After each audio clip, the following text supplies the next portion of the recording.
Okay, as we keep going forward with textures, one of the things you're going to find is texturing something like a cylinder can be rather difficult because there are so many sides. It really doesn't texture properly. So we're going to talk a little bit about how to texture cylinders, which will equate to texturing many-sided objects as well. So the first thing we want to do is we want to get rid of our cube, and we're going to go to add mesh, and we're going to replace that with a cylinder. Now a cylinder, as you see, has many little faceted sides here, and that's what can kind of make it a bit difficult to get a good texture. Normally what we would do is we would come over here, we would put a material on it, and we'll just call it gray, or we'll call it blue, whatever kind of material you want to put on it. Put the color on, and we're just fine.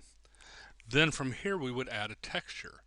So we'll go to add texture, new, and as you know, we don't want clouds, we want image or movie. Come down here, we're going to see both here. Now they don't have a cylinder here, so you can choose whatever you want to look at. And then we're going to open, and I'm going to go find an image. Actually, let's go here, go find my images, and concrete and cracked concrete. We'll do that. So this is what we want it to look like. Come down, generated flat. Right now we can leave that alone for right now, but we need to go ahead and split our screen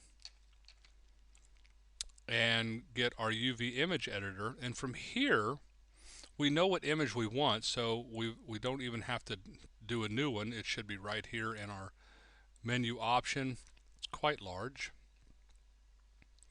And then if I come over here, go into the edit mode, make sure everything is selected, hit U for unwrap, unwrap it.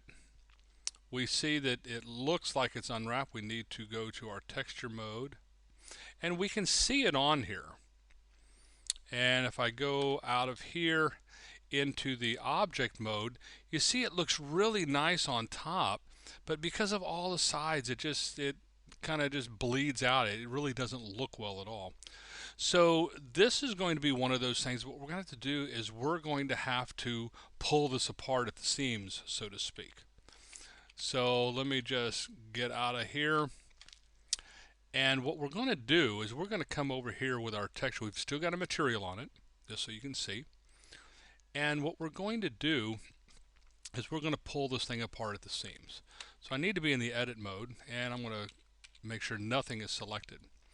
Now, one of the tricky parts about this, with Blender, you can, I need to be in the edge mode, so I can come down here and be in the edge mode. With Blender, if I select this and then I do a B for box select, and I select all of the edges up here, what's going to happen, you're going to see I'm only going to get half of them. It's because what we could see from here was only half. So I'm going to select nothing again. And I'm going to come down here. There's this nice little button here right next to the face select. And it allows all selections to be visible. So when I do that now, and it's kind of hard with this purple color, but I can actually see all the way through. So now if I select an edge and I do my B for box select and I hit this, now when I look at it, I have all of the top edges selected. So now I can come here to the bottom. I can hold down my shift key because we want that one.